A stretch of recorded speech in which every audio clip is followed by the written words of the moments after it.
to another video and welcome to Sammy G's World of Cinema. It's that time again, guys, where I talk about all the movies I have watched in the month, and this time around in the month of June. So, yep, really excited to do this video, guys. I absolutely love doing these videos because it's kind of like to give you guys an idea of all the movies I've been watching as each month goes by, really, and kind of like bringing my letterbox diary to YouTube, really, and this is just a great way to tell you guys what I've been watching, wherever that's for the first time or like revisiting a movie or yeah, cinema trips, the whole shebang, really. So yeah, guys, it's gonna be an almighty video, so grab yourself a cuppa and let's get on to it. Let the show begin. Okay, so the first film I watched in the month of June was a watch along, and the first time watch for Ollie as well, and that is 12 Angry Men. Now, actually, I haven't seen this for about 4 years or something, so this was well overdue a rewatch for me, actually. And when Ollie said he's never seen it before, I was like, yeah, this would make a good watch along, because me and Ollie have really been enjoying these watch alongs we've been doing of movies as well. And yeah, we watched 12 Angry Men to kickstart the month, and this is absolutely incredible. This is possibly one of the greatest films I have ever seen. The acting is just absolutely elite here. You know, it is world-class acting. It is, you know, just Premier League acting right here. It's absolutely brilliant. The scene where Lee Jacobs is seen where he breaks down and he gives that epic monologue. It is just one of the finest scenes I have ever seen put to film. His acting and his performance in that film is utterly superb. The whole film is just incredible here, you know, I just love how this film, it completely keeps changing, in tone, and, you know, it really brings out the emotions of each of these characters to really get to the bottom of this case, wherever they think this person is guilty or not guilty, and it's kind of like an ongoing debate as well, and it really just brings out the wonderful acting of these actors, you know, put to screen. It is powerhouse performances, and yeah, for the film to take place in one room for the entirety of the film, it is just incredible. I love kind of how also the weather side of the film, it really kind of changes the mood as well of the movie, you know, one day it could be really sunny and then it brings the rain, and it kind of also changes its way with also the characters as well, and they're expressing kind of their emotions with how they're feeling about this whole case which is currently pending.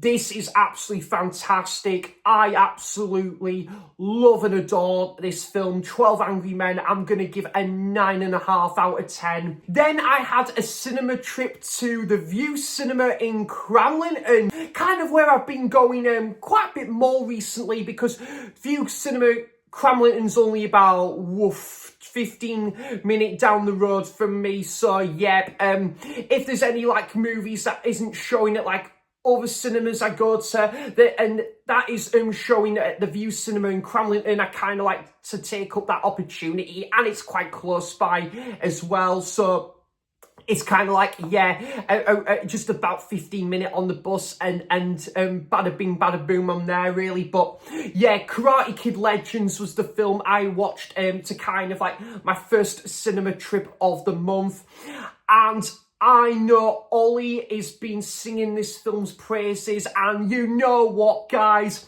this was such an enjoyable little film, this one. I loved this. Yeah, I just think this was such a great, like, sort of revamp for this film series, kind of like introducing a whole new set of characters. The New York setting, I absolutely loved that, you know, with kind of the camera work and, you know, like the high and the low angle shots as well. And just looking at New York as well. I'm a sucker for those kind of movies, as you know, guys, and this film really does it justice all over again here. Leading protagonist, I think he did a pretty good job. It was kind of like, he was like a newcomer to this sort of like film series, whilst he's already learnt the ways of martial arts. He's in, you know, he's kind of like sort of tapping back into that when he's you know, like taking on like these karate classes and lessons, and he's got like and as you kind of predicted already, there is a new rival that comes into the picture here, and also kind of similar to sort of the original, where you get like a love interest and then you do get a rival as well. So similar with obviously Johnny Lawrence in the original, but this is a really enjoyable film, guys. I love kind of the whole like montage sequences with obviously the karate and the training montage sequences were great in this. I think the music elevated that, and yeah, I just love the whole like return of obviously was it Ralph Macchio and Jackie Chan, that are kind of like sort of like returning into this sort of legacy like legacy film here. And yeah, I had a great time with Karate Kid Legends. It was a great film, guys, to watch at the cinema. It was so random as well, because going a little bit off topic here, but there was these group of ladies that came into the cinema about the last 5 minutes of the movie, and I was thinking, are they just waiting for the next screening? And then it turns out, no, guys, they just were there for 5 minutes towards the end of the film and they just left. I was like, wow, that is so bizarre. Like, to come into the screening for the last 5 minutes of the movie, then just walk up and leave like that. They might have got the wrong screening, guys. I didn't know, but that was a bit of a comical moment right there. So yeah, I thought I would just add that there to this like mini review, guys, while I'm at it, whilst I was like giving my mini review of this, because that was quite a humorous moment there. But yeah, Karate Kid Legends, I will definitely be watching this one again. I can't wait to see where they're gonna go with like this film series next, because I think there'll probably be another film like this down the line. So Karate Kid Legends, I'm gonna give a 7.5 out of 10 there. I can't believe it's taken me this long to finally watch this, but yeah, I can say, and I'm pleased to report, I finally watched it and I really enjoyed it. Roadhouse. I knew I was going to love this movie, and I absolutely did. This was great.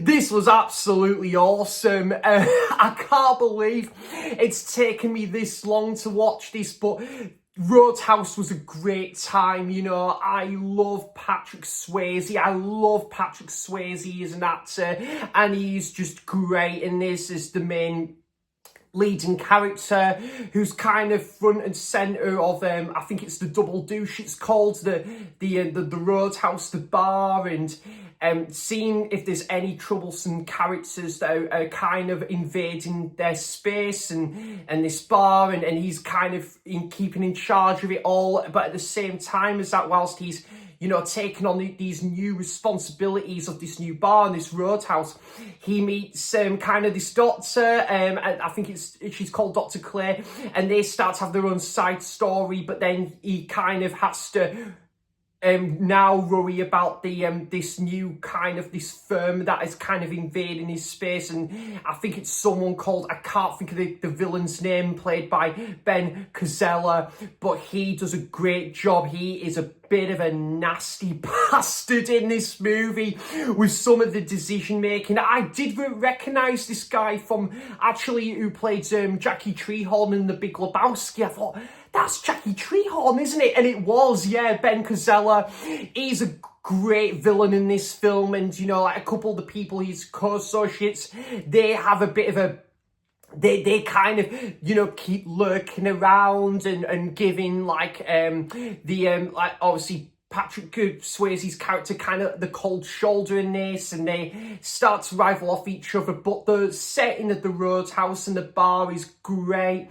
I love the countryside aspects of the movie as well. The music is awesome in this as well, and there's quite one really dark scene towards the end as well, that it's kind of like the movie kind of has a lot of light-hearted elements, but then you see it does change in shifting tone when you get to a couple quite dark scenes towards the end. And yeah, I thought a couple of the bands that was playing in this Roadhouse was really good in this movie. Yeah, I thought Roadhouse was excellent. Really enjoyed this. Definitely would watch it again. So happy I picked up the Arrow 4K edition of this. Roadhouse I'm going to give an 8 out of 10 to. I had another first time watch, and I'm kind of gutted that my Arrow 4K edition of Good, Bad and the Ugly has been put on hold, because there is now the reschedule to, I think it's the 11th of August it's released. But I think they want to get it pin sharp and get it, you know, like right front and centre. So I can't blame Arrow for that. But yeah, I was really looking forward to revisiting that this month. But it's not too long ago. It's not too long away either, guys. We've only got like, what, a month or so. So that will fly by from the click of the fingers. But in the meantime, I did have my first time viewing of For a Few Dollars More. I believe I did watch this with Andy, Nige and Scott. I think, like himself, this was also Scott's first time viewing of the movie as well. And yeah, I really enjoyed this, guys. This was definitely slightly better than Fistful of Dollars, which, don't get me wrong, I still had a fantastic time with. But For a Few Dollars More, I just love how Lee Van Cleef trying to look for like these bandits, and you know, like, and he's kind of like, you know, after like these bandits and stuff, and you know, like he's kind of, I love the scene at the start when he's on the train, and you know, he comes into this new town and he sides with Clint Eastwood's character as well, and they have their own like dynamic duo. I love that there's one scene where they're just kind of they're having this shoot off sequence, and yeah, it was kind of where this hat just keeps falling off and falling off again. I loved that scene in the movie, one of the highlights for me. But Lee Van Cleef is probably my favourite part of the movie. Absolutely not taken away from Clint Eastwood, because Clint Eastwood is absolutely badass as ever in this. Yeah, I think this is just the music, the score is beautiful. Like some of the score and like it has like a bit of a lullaby sort of feel to it, and it really you know, adds to kind of like that slow paced scenes, and the build up, it really adds to that, I feel.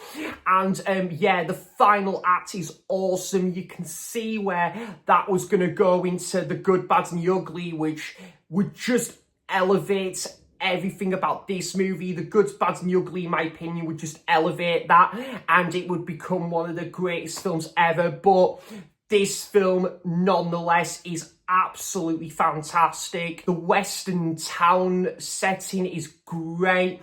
The scenes by the bar is fantastic. The fight sequences, the action set pieces is utterly superb. Lee Van Cleef would team up with his with this group in order to like secure this treasure as well. And there's one quite daunting scene where Hook through the ringer and is faced up like this against this nasty sort of like group as well, and it was quite, I think, quite close in at the start of the movie as well, but very good film, guys, and it's got me pumped now to check out The Good, Bad and the Ugly on 4K on Arrow Video as well. So for a few dollars more, I'm gonna give an 8 out of 10 there. Another cinema trip, and this time at Tyneside Cinema, and this was a movie, as soon as I saw the trailer, I said, I think my dad's going to want to watch this. Because like myself, my dad also likes a lot of these like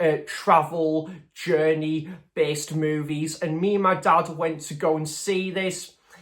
And yeah, I just loved this. It was a beautiful movie. And I couldn't believe that it was based off a true story as well. I didn't even know this was based off a true story, to be honest. But wow, The Salt Path, yeah.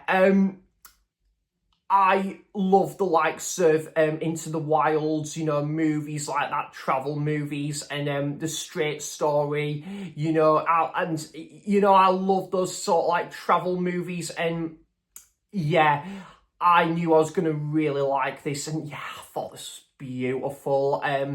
You know, like the main couple played by Jason Isaacs and Gillian Anderson, I thought they did absolute stellar jobs. There is the guy also I recognise as, I think he was the doctor in this, and he was from Peep Show, I believe, in the last 2 seasons. I think that's how I recognised him, and I thought this was a beautiful movie to watch. It was lovely. I mean, it was quite moving, and it was very emotional as well, you know, seeing this couple, their lives are turned upside down, where, you know, like they're having, you know, the time of their life, you know, like they're really just loving life in this house, and, you know, they're with their family as well, and then basically they find out that I think that the main guy in it, he's lost his job, and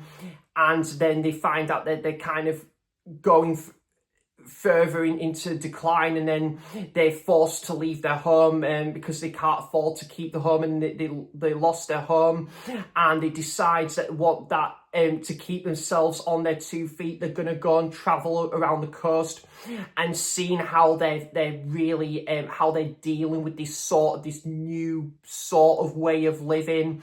And it was quite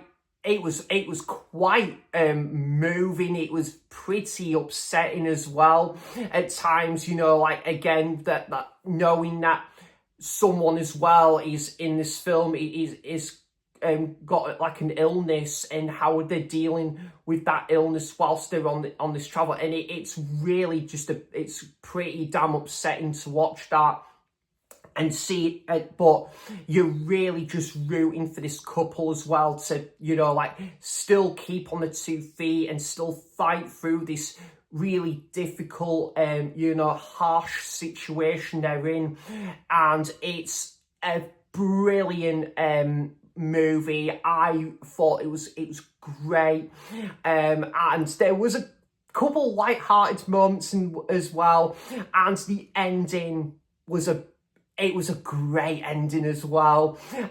And again, I didn't had any idea this was based off a true story, and yeah, it was so fascinating to watch. And yeah, I think this is based off a book as well. And the coastal scenery, you know, I think it's like set in Dorset, and then you've got like around the coast, and that was just beautiful to watch as well. And also the main couple who meet other characters along the way as well. I found all that stuff interesting. I just love movies like that. You know, there's kind of a lot of that in Into the Wild, where one main character meets all these characters along the way, and I got a similar vibe with that as well. So yeah, The Salt Path was really good, guys. I'm going to give this a 7 out of 10. Last Tree. Now, I have already spoken about this in my 10 British Hidden Gems videos. It was great to revisit this one. I must admit, this wasn't as good as possibly on rewatches, possibly my previous viewings, but it's still really good. Yeah, kind of like a film that could have been like influenced by Moonlight in regards to like how it's a film of like two halves, or like you focus on the younger version of this character and the older version of this character. So there is a bit of a similar vibe to Moonlight in this film, and whilst this film is not as nowhere as good as Moonlight, this is still a very good film. I love the music to this one as well from Segun Anoka. Like, don't get me wrong, I wasn't a fan of the Jodie Whittaker era of Doctor Who, but yeah, that composer, I really enjoyed that composer's music in this film. And yeah, like the main character of Femi, and you see how he's growing up, and like you see how he's growing up in Lincolnshire, and he's living his life in London and with his mother, and he's sort of hanging around with the wrong people, and and there's a couple of people that are kind of on his side that are wanting him to make the right choices, and that's going to benefit him going forward. And yeah, some of like the sort of the nature scenery and that ornate music was really good in this film as well. And the ending it's a little bit sort of like, I don't want to say abrupt, but it's quite sudden, the ending, but I think it works as well. The last tree, I'm going to give an 8 out of 10 there. Next up, I had a rewatch of Solaris from Andrei Tarkowski. Yep, now, I would love to do a review of this at some point on the channel, because my God, guys, this is absolutely incredible.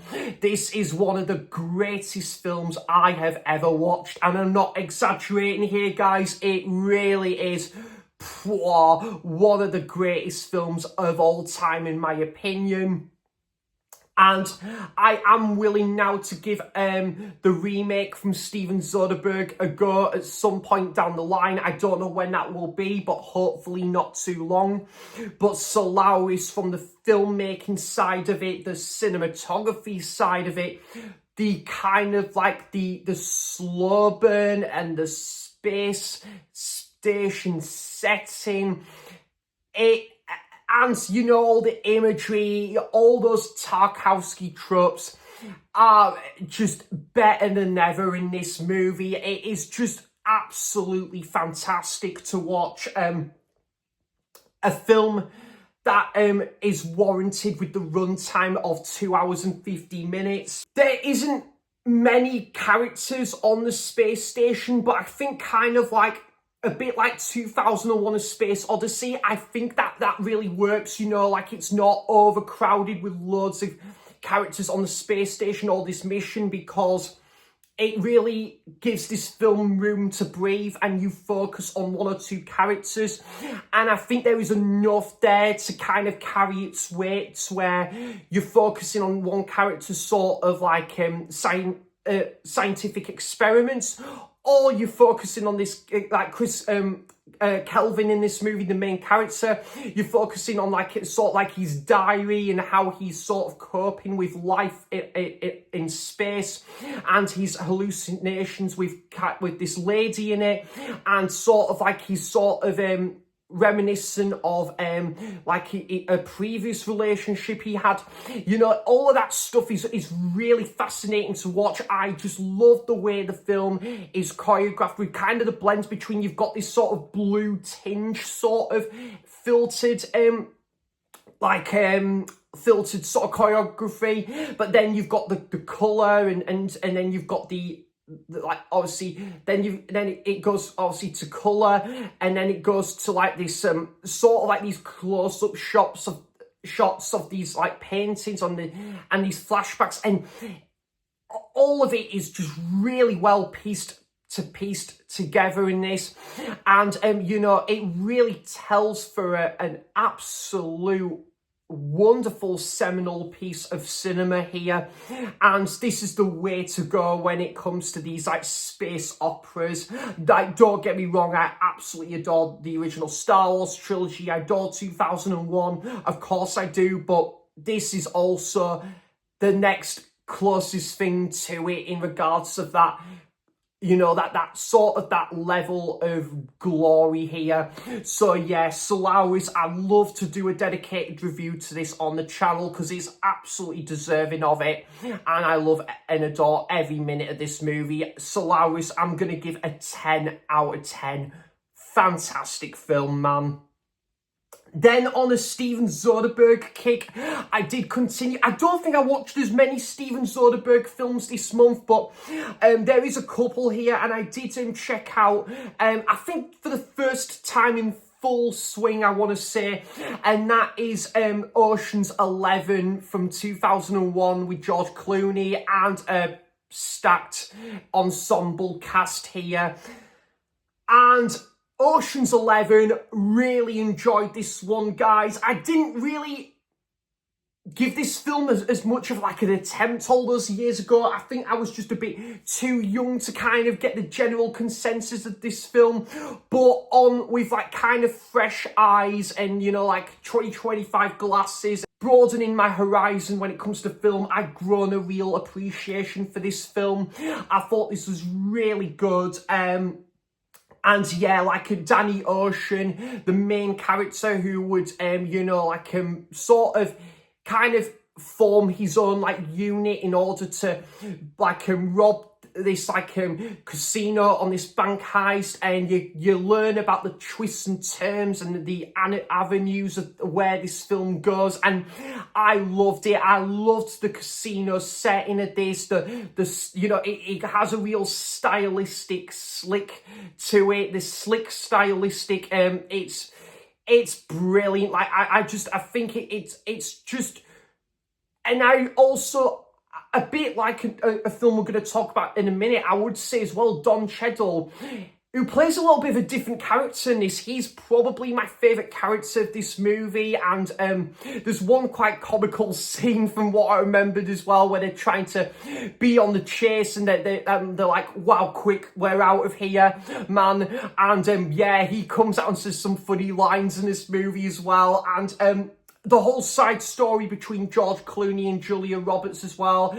I think it's Tess who's his ex, and they're kind of like catching up, like just like old time again. And I liked that side story. But yeah, Danny Ocean, who's just come out of prison, and now he's already on the verge of going on this new like heist scheme, and this time around with a new crew. And I think what helps as well is just the great cast as well, you know, with Brad Pitt and Don Cheadle and yeah, Matt Damon, and the list goes on, and it's just really good, guys. I'm really looking forward to delving into the remainder of the Ocean's trilogy with like the next film, Ocean's 12, because I had a cracking time with this film.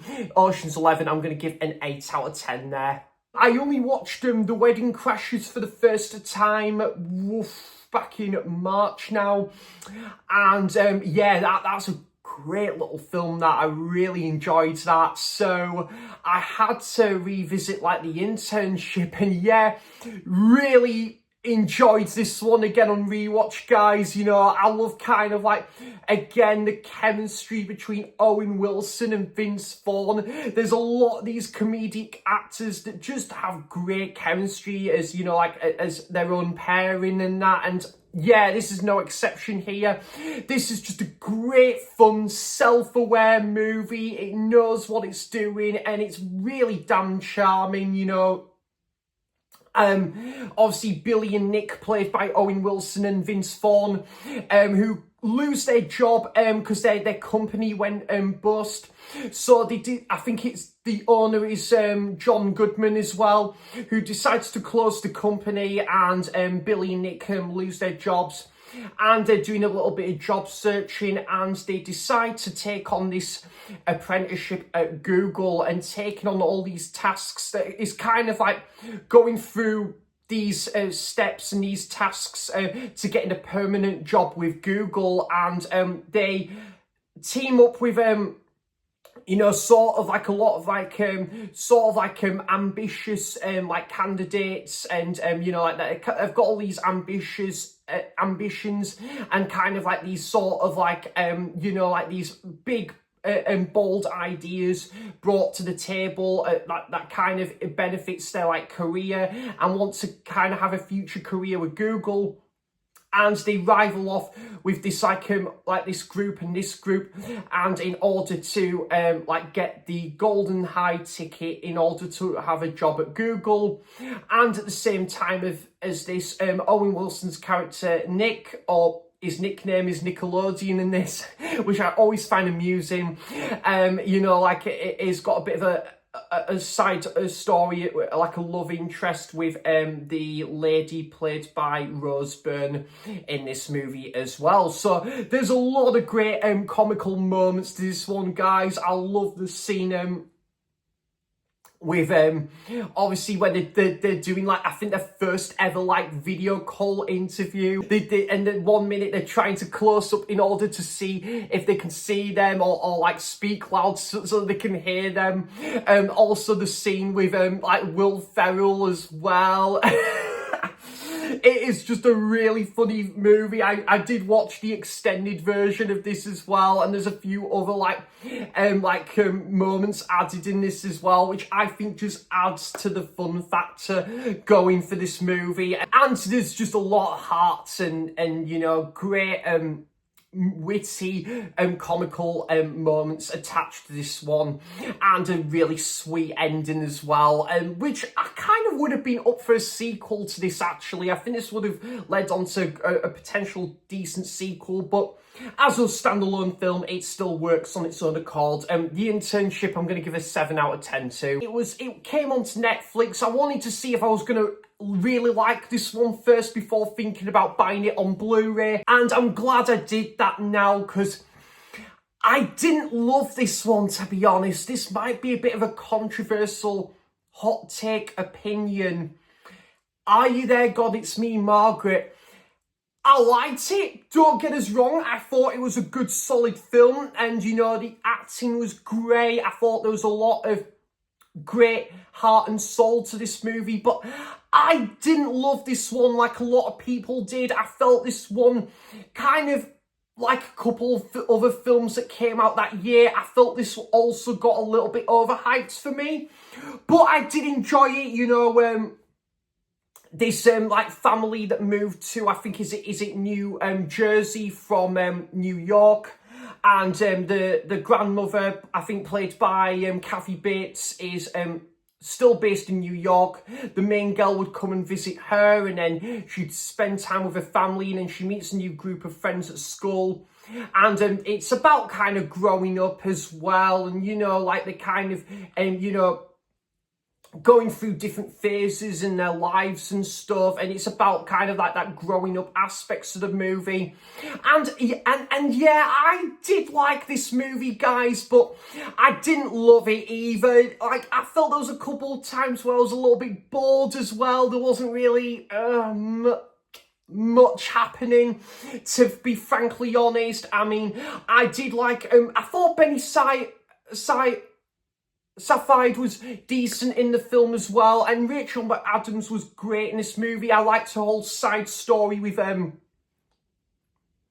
kind of like about learning about her family and why she doesn't keep in contact with her family for like her own like reasons, and you know, she shares that story with her daughter, and I found that kind of really interesting. You know, where it's kind of more, I would describe as a drama than a comedy as well, because there wasn't any really laugh out loud moments this one, but I guess at the same time this was aimed to be more of a drama than a comedy, which I'm all for as well, guys, don't get me wrong. I think this is not one I'm going to come back to an awful lot, guys, and I'm probably not going to add this one to my Blu-ray collection. I didn't even know this one had like a 1970s setting, but yeah, the 1970s setting was decent to this one, and yeah, it was a decent film. The ending was just fine for me, it was okay, but yeah, might be a bit of a controversial opinion about this film, because I know this film has got a lot of love, but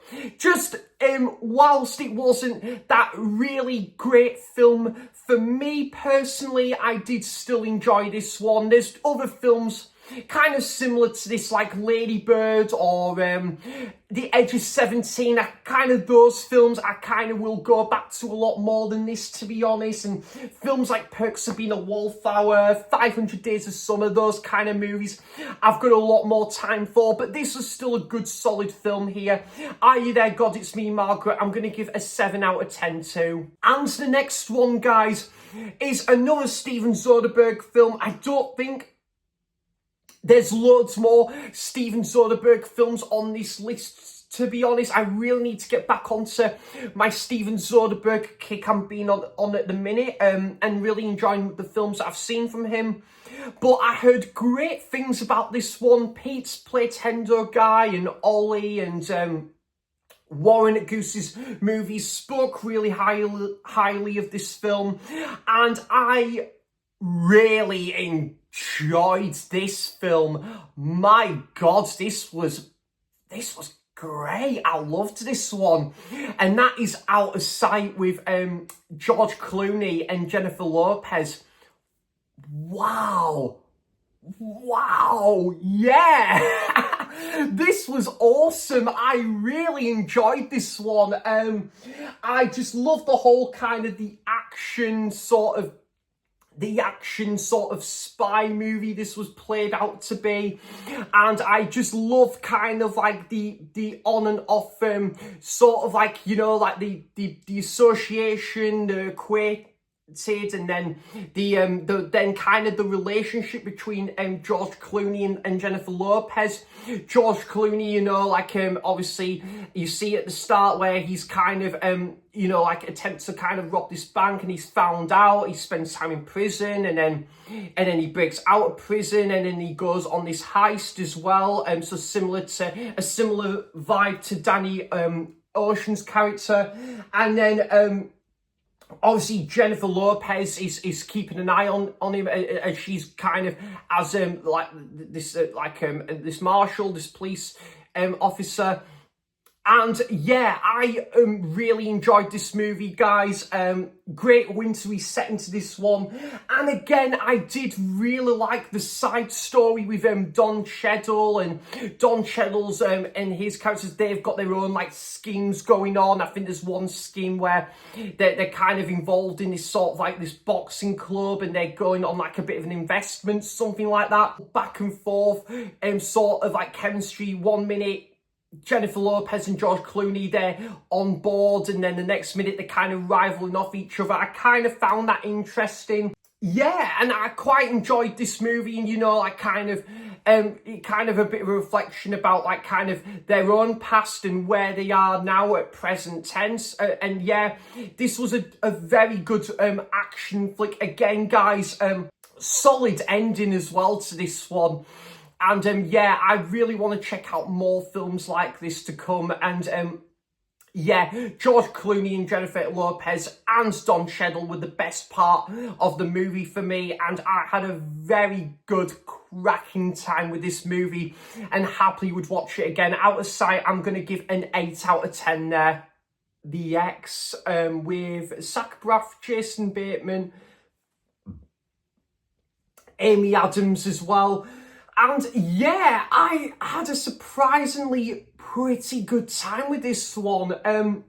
Zach Braff at the start, I think he works, I think it's like a restaurant or something, and him and a few of his work colleagues get sacked, and he's having to prepare himself to break that news to his wife.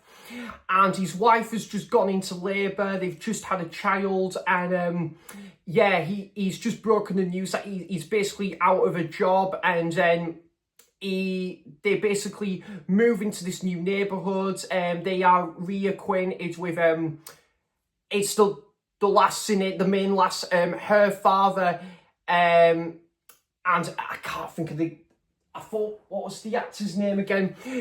Yeah, basically, he's been in a couple other things, but basically her father offers Zach Braff's character new job, I think working at like this sort of like this office, like kind of like this building, this office, you know, like for this, like there's this company.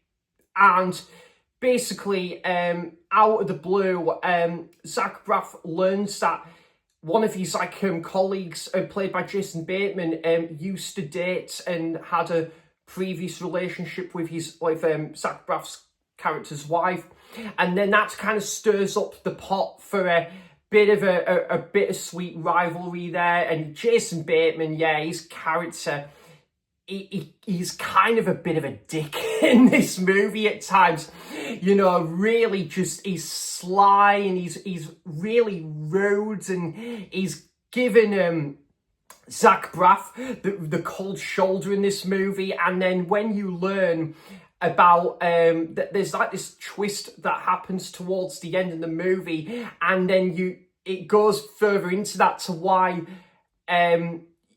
Jason Bateman's character's been a bit of a dick in that, then you kind of really don't like his character that more, that he's, you know, that, and then they start to have a bit of a bittersweet rivalry. But then it kind of like Jason Bateman's character, it, you know, has you know, like his character sort of like gets a bit of revenge, but Zach Braff gets a bit of revenge as well. And yeah, the whole, and then the show goes on from there, really. It is a pretty good movie, and yeah, the runtime just flies by, really. You know, this just clocks in for under 80 minutes, and yeah, for what they packed into this 80 minutes, they did a lot with it, a lot going for it. And yeah, kind of, again, there was a couple of really comical moments in there as well.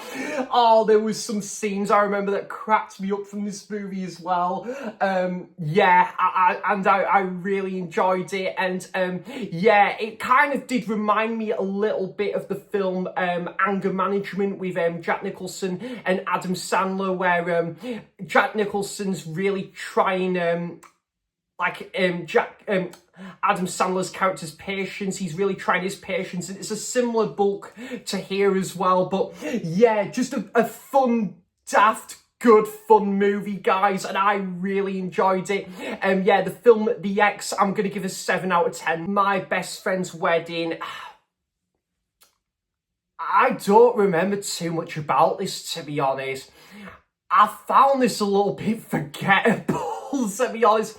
However, I do remember having a decent time with this one. I think what I remember, Julia Roberts, she flies to LA, I think, or Chicago, to go and meet like her best friend, because he's engaged to Cameron Diaz's character. Cameron Diaz, this is one of her early roles as well. And yeah, they don't quite see eye to eye. And like her best friend that she's known from way back when she wants to make sure he's making like this right call here to marry this girl, who she's just, Julia Roberts' character's literally just met off the bat, really.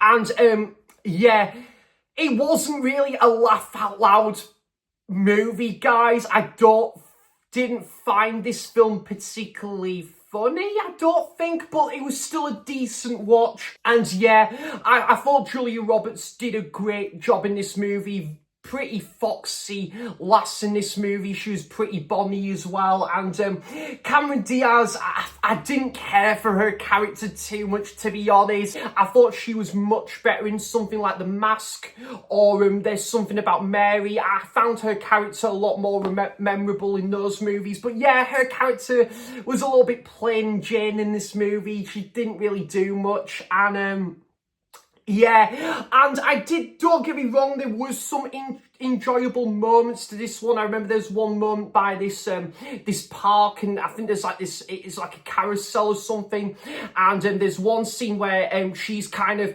driving this van as well, like this lorry, and there was like this car chase. Yeah, I remember that being quite a decent moment. I quite liked the side character who played, I think it was Julie Roberts' character. It was kind of like her sort of like co-associate. I think it's the British guy. I quite liked his character, and I quite liked the decision that they made towards the end with his character as well, and I quite liked that. But other than that, guys, yeah, I thought it was an alright movie, but it just wasn't very memorable. At the same time, it was a bit plain Jane. It wasn't all to write home about, but a not bad movie, guys. The Blu-ray I'll be keeping in the collection right there. It was just, yeah, it was decent. It was a decent little movie, this one. It was kind of a bit similar to Made in Manhattan, where I might just forget about the vast majority of that movie in weeks to come. And yeah, and I think when I'm having like my dinner, I'll be thinking more about my dinner than that movie, and trying to remember that movie. I'll remember what I had for my tea more than that movie, shall we say. But yeah, My Best Friend's Wedding, I'm going to give a 6 out of 10. It was all right. Then I watched a great little LGBT indie drama called Benjamin. I have seen this one a couple of times in the past, and again, guys, similar to the last tree, which I also talked about in my 10 British Hidden Gems video. This wasn't as good on rewatch, but still a pretty good movie. Yeah, Benjamin, I've already talked about this in my 10 British Hidden Gems video, but again, I did like Colin Morgan's character, you know, who's this like sort of like this B-movie filmmaker, and you kind of learn about sort of the reception of his latest movie, this premiere. It's gets a little bit frowned upon, and you see how he's coping with that, and he goes on a bit of a writer's block, a bit of decline.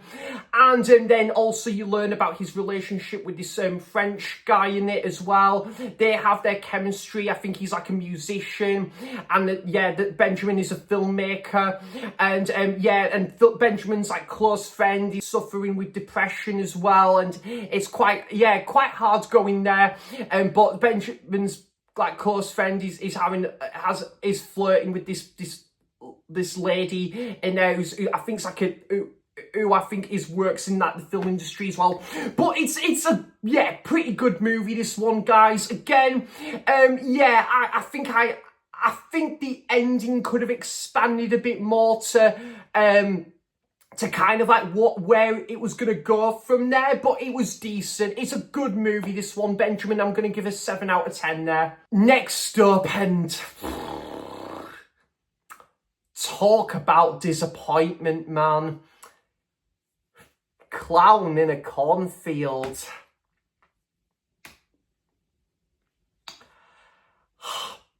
This was pretty bad. Oh my god. I thought this film was pretty shocking, guys. I can't lie. It was super generic as generic gets. I'm not even going to spend ages talking about this one, guys, because I don't really want and it's not a good movie, unfortunately, because I so wanted to like this one. The trailer looked great. I was like, yes, let's go, guys. Another slasher movie, and this fell flat on the surface. I didn't like this movie, to be honest. Me and my friend Ryan went to go and see this one at the Viewgate. Said Ryan felt the same as well. He was just so bored, especially with the first half of the movie. We were just like, it was just a bit draining. It wasn't great.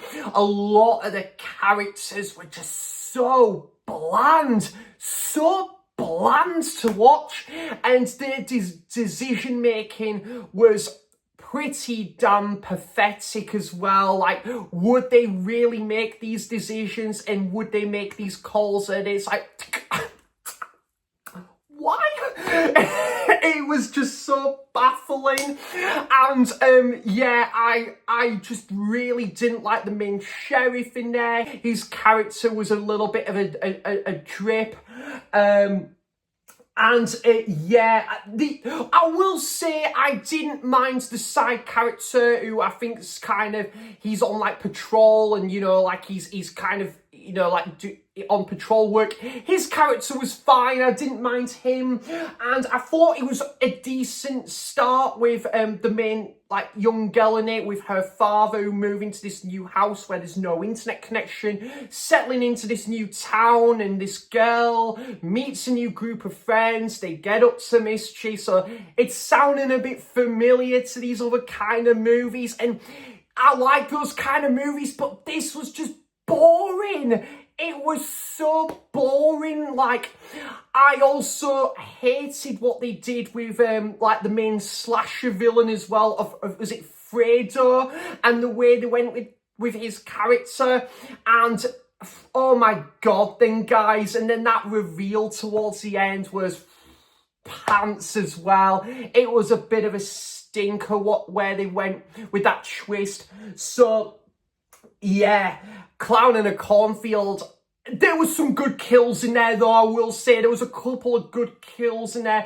I think there was one by the bench press, and I think there was one in this guy's like bedroom. There was a couple of good kills in there, but overall the movie was pretty damn shite, and I didn't like this movie. I thought more about this one, but just to let you know as well, guys, this is only my opinion. This is only my wholeheartedly honest opinion, and if you do like this movie, guys, absolute fair play to you. To me, this wasn't for me, unfortunately, and I probably won't be watching this one again. Clown in a Cornfield, 3.5 out of 10. I will not be watching this one again, and yeah, this movie sucked, to be honest, but just my opinion though. But I watched a much better movie though after that, thankfully, and I watched Dirty Rotten Scoundrels. This was a first time watch with Steve Martin and Michael Caine, and this was a lot better, this one. Like, Steve Martin and Michael Caine meet on this train, and they decide to go into business together. And, you know, like, if Steve Martin agrees to do these things, you know, Steve Martin agrees to do like kind of like, you know, like whatever Michael Caine says in order to come up with this overall agreement, and with this like money scheme as well. And then they meet this lady along the way. Once another has like a bit of a love interest with this lady, but yeah, you find a bit of a twist with her character towards the end, and it kind of spirals from there, really. Couple of really comical moments in there, guys, as well. The scene between Steve Martin and that lady as well, and you know, like he's kind of, you know, like pretending to be sort of like this, like, pretending to be this character in order to impress her, and he's just these facial expressions. It is just so daft, and I love it. I love Steve Martin and Michael Caine, by the way, guys, and great to see them both team up as a great pairing in this movie. And yeah, I just remember there's one scene by like the swimming pool as well, and oh my god, yeah, this film is just so funny, guys. And yeah, I think all the scenes in the hotel is really good in this movie as well. Again, a bit of a twist ending as well, like with one decision made from a character as well, and you think they're gonna take on this mantle, but then it kind of flips it on its head. It's just a really fun, daft, entertaining time of a movie, guys, and kind of great to see like a comedy, and that's like you know, like set around like Europe as well, and it's an enjoyable little charming movie, this one, Dirty Rotten Scoundrels, and I need to get this one on Blu-ray already. I'm gonna give this one a 7 out of 10 there. Tyneside Cinema double bill, and yeah, really great to watch both of these movies for the first time on the big screen, and both first time watches as well. And I wanted to do more of like these double bills at Tyneside Cinema, and I did the Frankenstein and Bride of Frankenstein last month, and this time around this month, for the first time, I can't believe I've never seen these movies as well. Oof, it's been a long time coming, man. 28 days later and 28 weeks later. Right, so 28 days later was probably one of the best first time watches of the year. I loved this. Really good. Really good. It was great to see, you know, like another sort of British zombie-based movie, because we haven't had too many of those British zombie-based movies. Of course, we've had Shaun of the Dead that comes after this, but 28 Days Later, I thought was brilliant. Really good movie, and so glad I finally got to this one, because this was kind of like Cillian Murphy's claim to fame with this movie. And, you know, like, there's this sort of like virus outbreak in this movie, and kind of the globe and, you know, like the population is under threat with this virus, this outbreak. And you see Cillian Murphy's character just come out of a coma.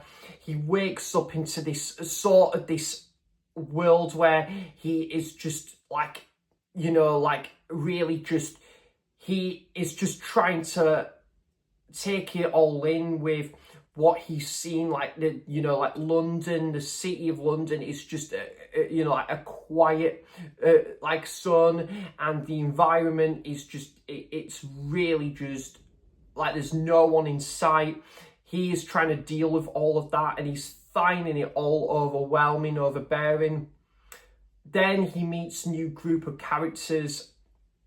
They take him under their wing, and well, a new group of characters. He first is acquainted with Naomi Harris's character, and they start to, you know, like they're acquainted with each other, and then they meet Brendan Gleeson's character and his daughter, and then they have that their own like group, their own like unit there, and basically they're looking out for each other in order to survive through this.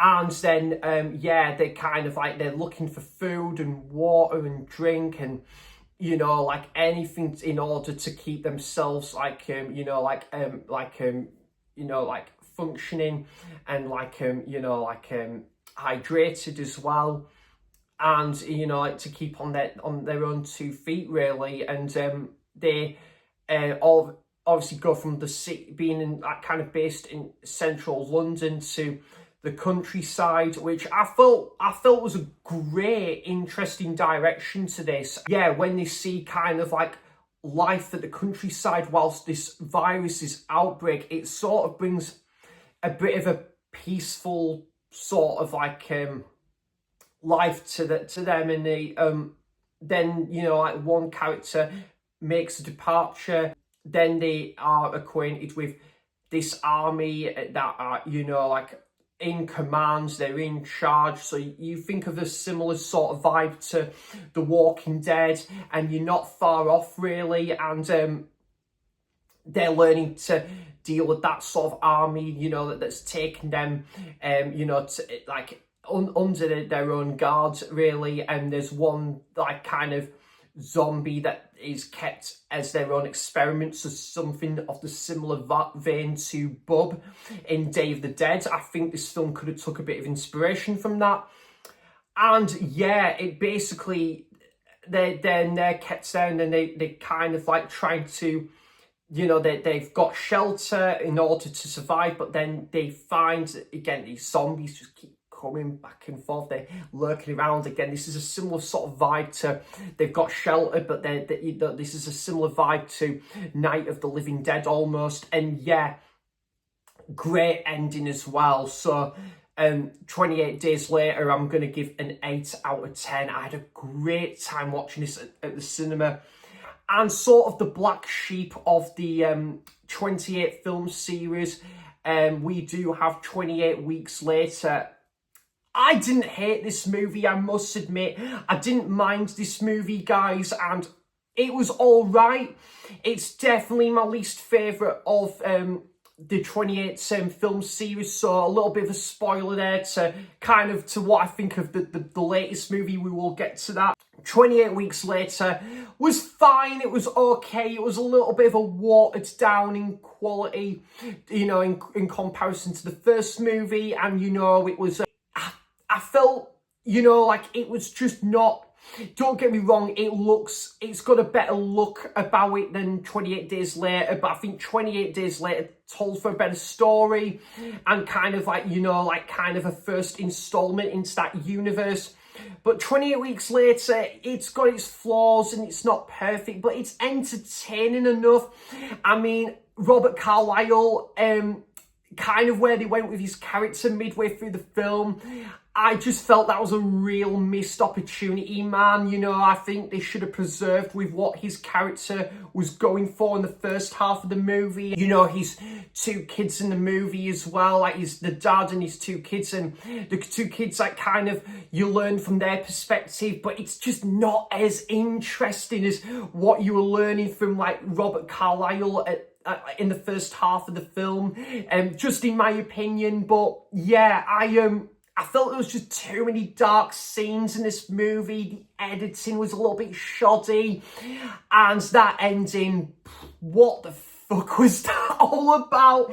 That was such a bizarre ending. I cannot describe it. To be honest, I didn't know what that ending was all about. But it was an enjoyable movie. There was some, you know, like good sort of like scenes with the zombies here and there. I did like the side cast with Idris Elba and I think Jeremy Renner. That was decent enough.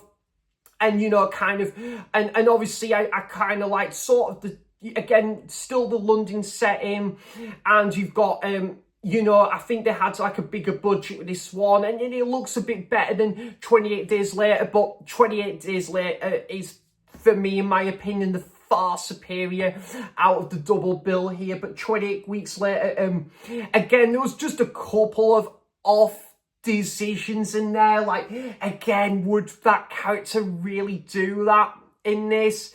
And I kind of felt that it was a bit on the nose really after a while, but it was a fine, enjoyable movie, and it definitely served its place here in this double bill. So 28 Weeks Later, I give like a 6 out of 10, and it was a good double bill, a really good time at the cinema. But 28 Days Later is the far superior movie out of the two. Yeah, 28 Weeks Later has just got nothing on this movie for me, but it's a decent sequel.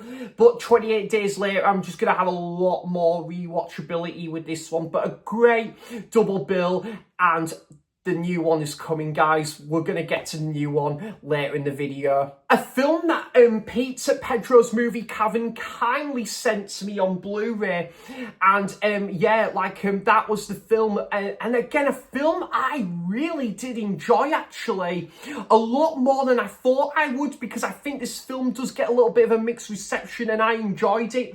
And that is the film The International with Clive Owen and Naomi Watts. So Clive Owen, he's abroad and he witnesses like this murder, and then he wants to kind of go into this sort of like this underworld where they're kind of part of this organization where they're kind of focusing on any of these like these terrorist acts, and they're trying to get to the bottom of it, you know, to stop these terrorist acts from happening, and any of these like murders that happen as well.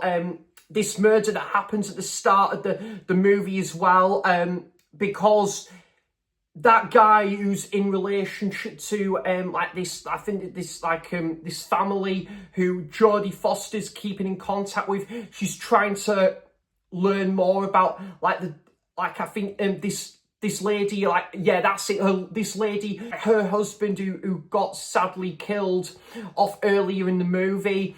And it kind of sets itself the template for a bit of a you know, more of a mystery there. That side plot.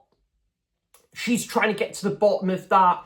But also on top of this, Clive Owen is trying to invest more into like these sort of like these acts that keep reoccurring. You know, there'd be like a terrorist or this murderous act that come back and forth. He's trying to get to the bottom of that, and he's also trying to make an agreement with this it's like this like sort of this group, this organization. He's trying to make, you know, sort of like an agreement with that, but the closest thing he's got now is kind of like just teaming up with Jodie Foster's character, and they're onto the case. But whilst they're kind of onto the case, they're finding themselves, they're digging themselves a little bit of a rabbit hole, really, and they're going down this rabbit hole. They're trying to get out of it because there's people that is out to get them because of their you know, like rash decision making at the start of the film. And this was a decent like action movie, this one, guys. There's one scene I remember where so they're basically on the chase after this guy, and then they're trying to identify this guy as well, who I believe was responsible for killing the the guy at the start, the Clive Owen, and a couple of the other guys. They're basically trying to look out for him, but and then basically out of the blue, there's like this shootout scene, and yeah, it was quite intense to watch, actually. And it's a great like final showdown towards the end. It was great to see Neil from The Office in there. He was a great supporting character.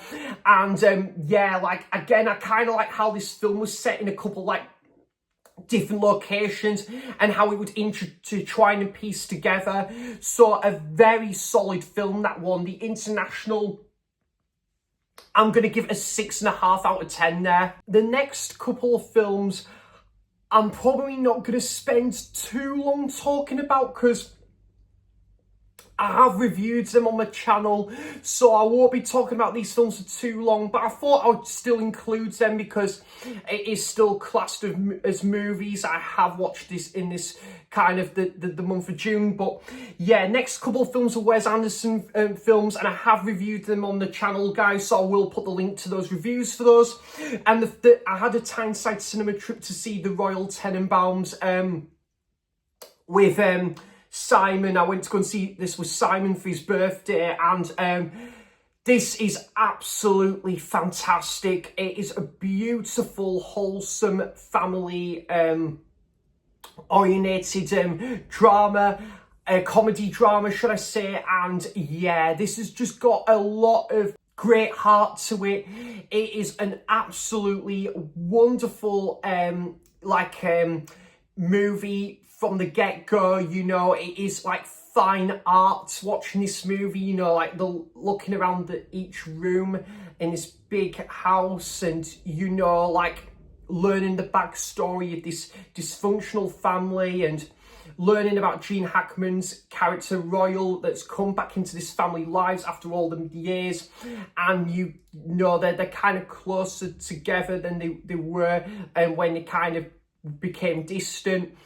Beautiful movie. And yeah, Wes Anderson really taps into rhythm with this film right here, and he gave us yeah, like kind of just a modern masterpiece with this movie, to be honest, in the 21st century. And yeah, like he would go on to be on a streak of great movies to come after this, in my opinion. So yeah, The Royal Tenenbaums, I'm going to give a 9 out of 10 there. And yep, I did rewatch Rushmore from Wes Anderson, going from his third movie to his second movie, which again, I did review on the channel. And Rushmore, great leading role from Jason Schwartzman.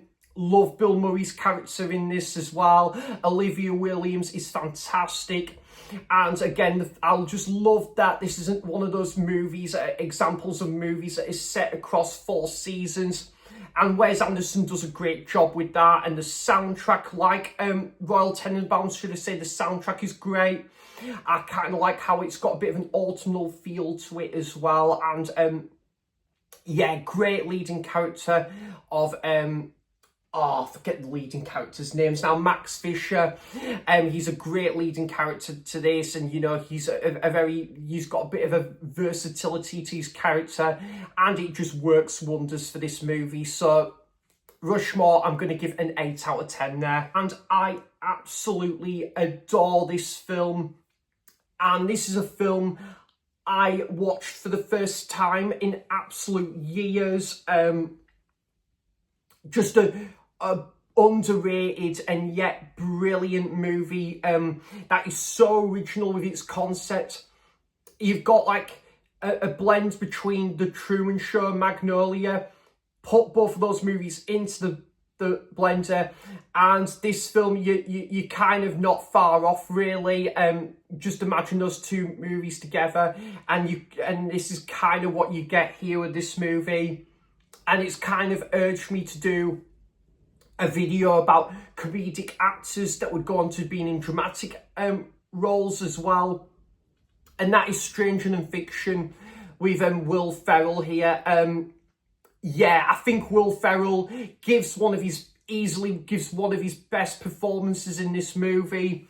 He is just fantastic as Harold Crick in this movie, he kind of like, he's just an everyday guy. He works as this this tax agent, and yeah, he basically goes around like these places to kind of inform people about like the taxes and that, and you know, like he kind of works for that tax company. Then he it starts to blossom when he has a relation. He kind of forms a bit of a relationship and association with Maggie Gyllenhaal's character, Anna, who owns this cafe. She's really pissed off about like her taxes and stuff, and you know, like it's kind of like and then Will Ferrell, Harold, is the one that hates to break it to her, but there are taxes that she's got to keep on top of, and she's just really unhappy with this. And especially when she's under pressure of like owning this like cafe as well. And she's got like her own homemade business as well as this, that she kind of like you know, intertwines that with her like business. But then you learn now there's a bit of a conception here where Harold hears this voice that comes out of nowhere, and then that sets the template for the rest of the movie, really. When he hears that voice, it sets up the movie to a T, and it is brilliant. And then you get a real understanding of his life. He hears that voice, you get an understanding of his life and where the movie goes from there, really. And it is just fantastic. There are great supporting characters with Emma Thompson and Dustin Hoffman in there as well. And the soundtrack, the songs used by Spoon as well. Stranger Than Fiction, I think it's excellent. And yeah, I just love how this film is just so original for its time as well. Like, there was like no other movie like that came before this. And it's got a bit of a fantasy element to it, and I class this as more of a drama than a comedy, to be honest. And yeah, it's also got a bit of a similar bulk to something like Punch Drunk Love as well. It's got a little bit of a similar vibe to that movie, I would even say as well. So Stranger Than Fiction, I'm going to give an 8 out of 10 there. Talk about a film that isn't for like a family audience. This is not a family viewing by any means. It is quite a dark movie, and it is so dark, and it can be you know, considered to be an acquired taste sort of film, and that is the film The Piano Teacher from Michael Haneke. Now, I have seen this movie before, but not for a very long time, guys. And I went to Tyneside Cinema to watch it like last week, or was it a couple of weeks ago?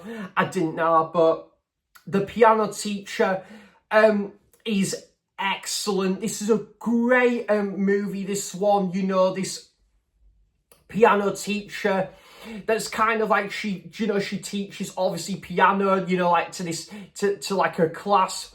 and then you learn kind of one like one of her students or someone that's, you know, that's like still teaching, like learning piano, is very attached to her, and you learn more about that, and it kind of flips the movie on its head. The main actress is brilliant in this. I think it's Isabella Huppert, and she is great in this movie. She gives a blinding performance as the main character that, you know, she's having a difficult time at home. She's not really getting on with her mother. She doesn't particularly get on well with a lot of her work colleagues. Yeah, when you see her like connection with kind of someone that's learning piano in like the same workplace as her, it kind of then, you know, you see where the direction that goes, and it makes for a very interesting sort of eye-opening sort of movie, really, and to the point where this is kind of a bit sort of erotic, really. It does go down that avenue, and the acting is brilliant, this one, guys. I love the sort of the sequences where, you know, like the I think there was like an opera performance. There was one scene in that, and there was theatre. Yeah, I kind of like how that is into this, and then you get the performance of obviously playing the piano from the main guy, and then Isabella Huppert's character as well. And yeah, like she kind of wants what's the best for her students, but also she's trying to keep this secret like far away from like her work, like getting into the eyes of like work colleagues as best way shape possible, like, and without her mother knowing as well. But then when you learn that character, that the guy turns up on her doorstep one day, it's like, oof, how are we going to keep this sort of, how are we going to now keep this as an ongoing secret? And yeah, this is a great movie, guys. It's not going to be for everyone. It is a bit of a slow burn. Admittedly, there are a few slow-paced moments in this film, and it is a film I consider to be a bit of an acquired taste, this film. It is so dark, it's so drastic towards the end, where there's one scene where, you know, something just is blown out of proportion. So yeah, the piano teacher, I'm going to give an 8 out of 10 there. I had another watch along with Ollie, and we watched a film called A Walk to Remember. Now, yeah, I've got a lot of DVDs that I'm, you know, still working my way through of like titles that I picked up on DVD recently, and this is a film Ollie is a big fan of. I watched it for the first time, and this is like one of those 2000s, you know, like indie dramas, and yeah, really enjoyed this one where this guy, he I think he is basically being, I think he is getting into trouble with the law at first, and then he volunteers to work in and like the stage play, this theatre, and then he meets this girl, and they start to have a bit of an unlikely sort of friendship at the start, and then it kind of becomes a bit more than that. And then but the main dad, I think he's a priest, who is this girl's father, is very strict and very protective of his daughter, where he's not really happy about who she's kind of dating, and he's just looking out for his daughter, and he's wanting what's the best for his daughter as well. And but then when you see more screen time with both of these main characters, and, you know, like going from working on this stage production to then kind of spending more time together like on screen, it's pretty really good actually. And when one character has like a real sort of you know, like that's got a mega life update to tell, it's like, wow, you know, I didn't see that coming. I didn't think this movie would go there. I thought, you know, this was gonna be the same similar sort of tone and mood of the movie, but then it becomes a real difference to how we originally knew that film, where one character's got a life update to tell. And yeah, this was really good, guys. And yeah, I love the 2000s soundtrack. I think this is kind of similar to something like The Spectacular Now, and, you know, films like Me, Ellen, Dying Girl and Fault in the Stars. I love those kind of movies, and don't get me wrong, it's great to have films with a big cast in it, but when you've got indie films like this with a bit of a small cast, it still tells a really interesting story, and I felt this film is pretty good. And yeah, I'll definitely watch this one again in the future. Walk to Remember, I'm going to give a 7 out of 10 there. Australian indie coming-of-age film, and this is a film called Flirting. It is starring Nicole Kidman, but Nicole Kidman's not the main character in here. It's I think it's Tandy Newton, young Tandy Newton, and Noah Taylor, who's been in a couple of like Wes Anderson's films. He was in Submarine as well. He played the main dad in Submarine.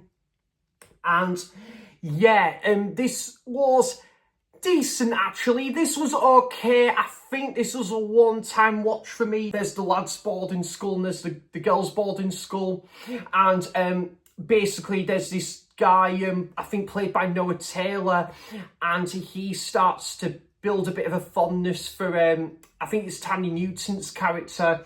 I think this film is set in the 60s, I want to say as well. And they start to like hang out outside of like this boarding school. They start to build a bit of a fondness for one another. And then without that kind of that sort of the principal knowing, and, you know, like the headmaster and that. And yeah, they go on like trips together. They do like meet up and stuff, like I think we're on like school trips and that. Tandy Newton, like character, I think is planning on going away, but she and like her and her family are going away, and she she's met this guy. She's starting to have like other plans and wants to run away. A decent little film, guys. Again, I didn't find this film all that memorable, to be honest. It was fine.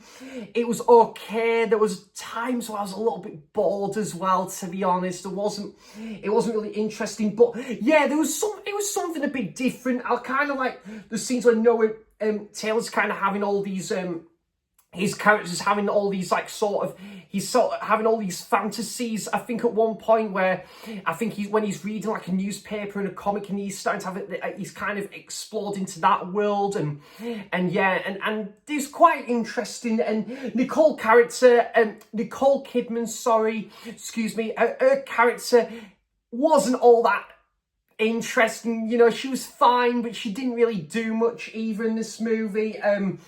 But the film itself wasn't too bad. You know, it was a bit of an average sort of 6 out of 10 movie, which is exactly what I give it, guys. A 6 out of 10. There we go. There's my score for this movie. And yeah, it was quite interesting how this film was narrated, and, you know, it was a decent cast as well. You know, that I thought there was a couple of interesting like debates going on in this film as well, and how you see kind of and this stage play, this theatre production, and how that came into the picture as well, and all these different like costumes. That was kind of my favourite part of the movie, where they were focusing on this stage production. So I can see again Rushmore taking a bit of inspiration from this movie, and that's kind of how I found out about this movie, through reading info about Rushmore. And I think there was this movie was a little bit of an inspiration, but it was not bad. I wouldn't watch this one again, no guys. It was nothing to write home about, to be honest. The film title's flirting. I'm gonna give a 6 out of 10 too.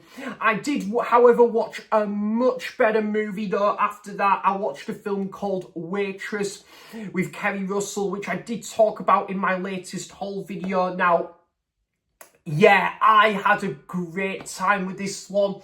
Kerry Russell, who works at this diner, and she finds out the news that she's pregnant, and you know, she's like expecting. She is in a bit of a drastic sort of like relationship with her husband, who is a bit of a sleazeball. His character isn't the nicest in this movie, and Kerry Russell's really struggling to find the time to when is the right time to tell him. But she then meets this doctor one day, and this doctor is pretty attached to her. I mean, Kerry Russell is woof, really nice on the eye in this movie.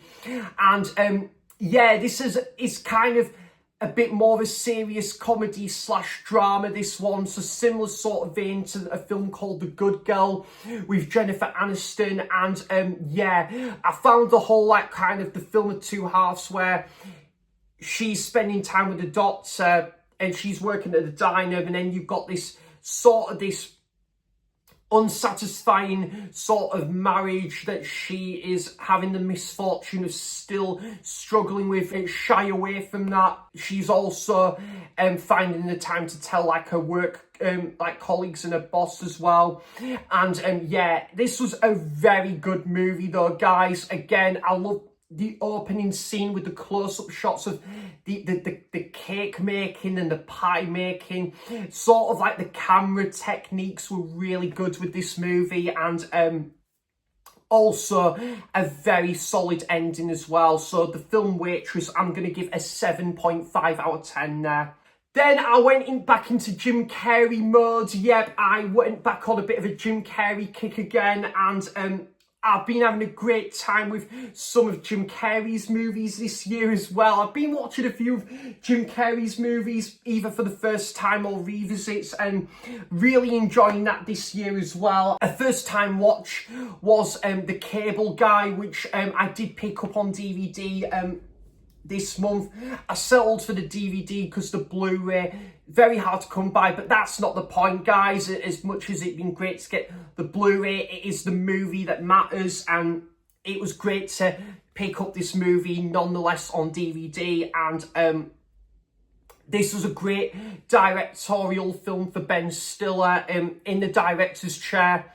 So yeah, he's already took off from the get-go in his career, you know, like acting in films in the early 90s in his like career. And yeah, The Cable Guy is another really good example of that. So Jim Carrey plays a bit of a sort of, he's a bit unhinged, sort of sly character that's got a lot of charm to him as well. And, you know, like Matthew Broderick, who's just, you know, like he works, he's a bit of a workaholic who works at this office. You know, like he's trying to get back together with the girl, I think Lisa, played by a young Leslie Mann. And to kind of impress his ex or girlfriend, he tried, like ex-girlfriend's girlfriend, he decides to, this is kind of reminding me of the Simpsons episode where Homer buys cable, and he's stolen cable in that episode of the Simpsons. I think this film kind of maybe took inspiration from that Simpsons episode. And yeah, this is and when you see that he's agreed to take on cable as Matthew Broderick, he's bigging it up, and he's bigging it up to all these sort of expectations that he wants to give back. And, you know, he's making all these promises that he can't always promise towards Jim Carrey's character. And then you kind of see how their kind of chemistry at the start, and where that entails when Matthew Broderick's character would just say no from the tip of his fingers, but then, yeah, Jim Carrey's character's trying to process what he's hearing, and like they thought they had this agreement, but it's now becoming a disagreement all of a sudden. Yeah, it's things like that happen in this movie, and it's a really enjoyable film. Not one of my favourite Jim Carrey films, admittedly, guys, but it's still a very enjoyable little movie, this one. And yeah, it was great to see Owen Wilson. I think this is like his second or third film. He makes a cameo, makes an appearance, and my God, you do feel for his character for what happens. It really is so sudden and drastic what happens there. But yeah, good movie, this one. The Cable Guy, I'm going to give a 6.5 out of 10 there. And yeah, the next couple, again, both Wes Anderson movies I have reviewed on the channel, so I will actually put a link to my Wes Anderson review series playlist of, I think I've reviewed Wes Anderson's first 4 movies so far, and I'm looking forward to getting back onto that Wes Anderson train in the not far distant future. So the next film to talk about here today on the channel, I'm not going to spend too long talking about both of these movies because I have reviewed them, but the next one is Bottle Rocket, Wes Anderson's directorial debut. Great one that is been like a grower for me on like subsequent viewings, like a lot of Wes Anderson's films. And yeah, it's great to see how Owen Wilson and, you know, like Luke Wilson would evolve as actors to come in subsequent movies. And this is the movie that started it all off in terms of like their career with their you know, like their debut roles here, and they have great off-the-wall chemistry as both the best friends, and, you know, they've got these ambitions and these ideas to go on these heist spree, and, you know, like along the way they would get into trouble, found out, but then they have this hotel to sort of that is their hideout, and Luke Wilson's character would meet this lady where they'd have their own like side story in the relationship as well. The soundtrack's good. Great to see James Caan play a great supporting role in this movie as well. And yeah, the other guy, Robert Musgrave, is great in this movie as well. Bottle Rocket, I'm going to give an 8 out of 10 to. And yep, I went to Tyneside Cinema to see The Life Aquatic with Steve Zissou. This is admittedly not a favourite Wes Anderson film for me. However, I still do like it, do enjoy it. Yeah, it's definitely one that I will always come back to when I'm having a Wes Anderson revisit. This is always a film that's got something to keep drawing me in terms of like a rewatch, and the movie's done its job right there. And yeah, this is just a kind of sets the template for what's to come in Wes Anderson's other movies down the line, with that kind of that unique fine art sort of style, and, you know, it's that substance that's just really great and it's unique, it's so original, and, you know, it's got all the Wes Anderson ingredients that you would see in like something like Grand Budapest Hotel, or, you know, like movies like Moonrise Kingdom, or The Tahitian Scheme, The French Dispatch. You know, those Wes Anderson ingredients it's kind of, this is kind of the founding movie of those movies, to have those like more like stylistic tropes of a Wes Anderson movie. And yeah, it's a pretty good one, and it's great to see Bill Murray in the leading part of this movie the year after Lost in Translation from Sofia Coppola. And it's a great cast, a great soundtrack, great David Bowie covers in there as well, and all the cast are having a ball in this movie and do a great job of it. So yeah, The Life Aquatic with Steve Zissou, I'm going to give a 7 out of 10 there. Then a completely different contrast altogether, you know, a different movie entirely, and a very good movie as well. Like, this was my first time watching this movie in about I would say about 10 years or something, and that is Boys Don't Cry. So this is Yeah, based on a true story. I think it takes place about 1993. This movie did, and yeah, it's a really good movie, and you know, seeing like Hilary Swank in this, in the role as Brandon Tina, who's kind of, you know, like running away from home, running away from, you know, that these awful bullies that are after Brandon Tina, and Brandon Tina starts to settle down in a new town, starts to you know, like start a new life again, you know, like under a different identity, and you know, like a bit of a change in direction. And Hilary Swank does a great leading performance in this. She is brilliant, and the actress in there, the other actress, was fantastic in this film. She was definitely one of the standouts. And Peter Sarsgaard, I would say Peter Sarsgaard is great in this film, guys, but blimey, he is such a horrible bastard in this movie. You know, like you see him and his friends, there's an also stuck up prick in this movie, and what they get up to, it is just a work of a bastard, really. It is not nice what they plan to do and what they want to do. And you see kind of they're not right in the mindset. It is, you know, and seeing what they're more leaning towards is quite dark and drastic. Brandon Tina, yeah, it's interesting learning about Brandon Tina's sort of life in this, and you know, like Brandon Tina having, you know, like a real like fondness with this lady, and they have a close relationship. But when I think her mother learns more about Brandon Tina and who Brandon Tina is all along, she's got these reservations. She's on the fence of her hanging out with Brandon Tina in this. And yeah, it's a quite powerful movie, this one, as well. I do love the scenes, actually, in the, there's the caravan, but also the nightclub set into this one as well. And yeah, like this girl group that are performing these songs or these covers, and yeah, I love that kind of setting. But also, it's got a really great, like, road trip feel of the movie as well. And a great movie, guys. So underrated as well. And I think it went up for a couple of Oscars as well, I believe. So yeah, I give that one an 8 out of 10 there. Noah Baumbach, I really have enjoyed from what I've seen, and this might be my least favourite of his films.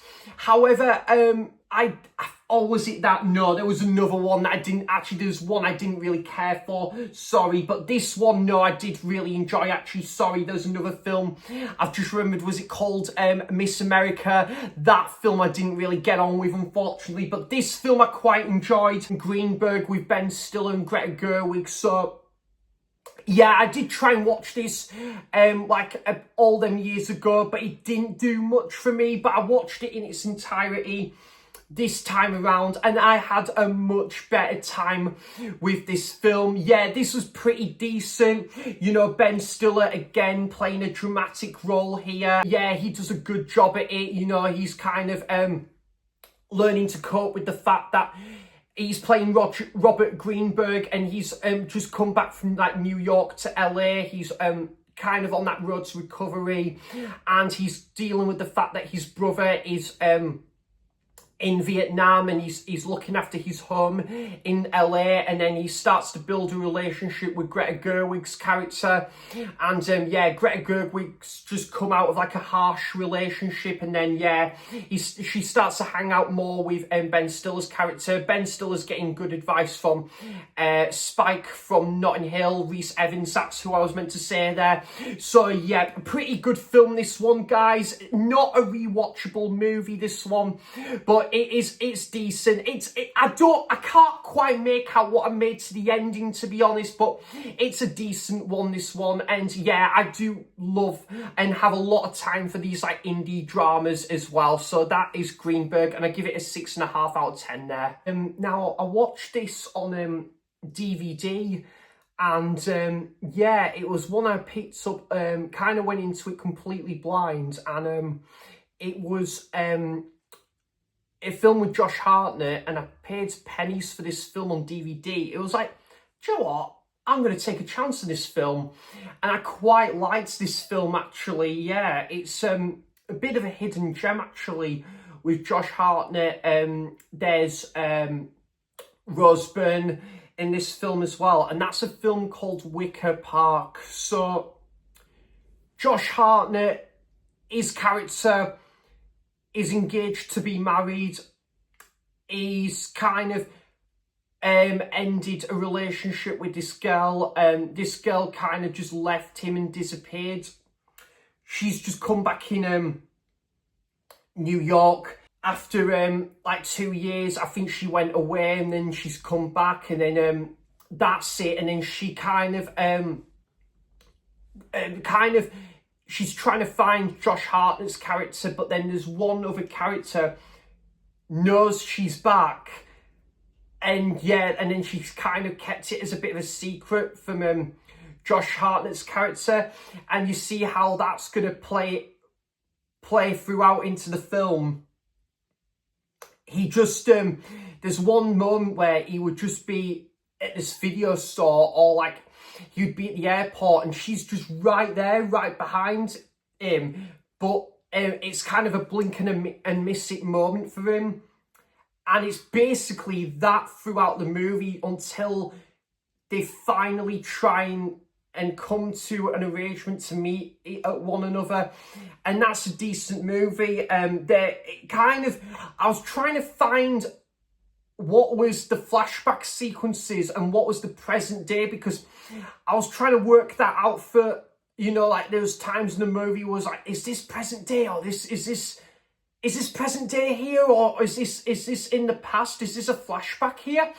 Flashback I was meant to say, but that kind of, I was trying to scratch my head there and thinking, where is this film going? But it's decent, and it's a bit of a slow burn, but it's a decent movie, this one.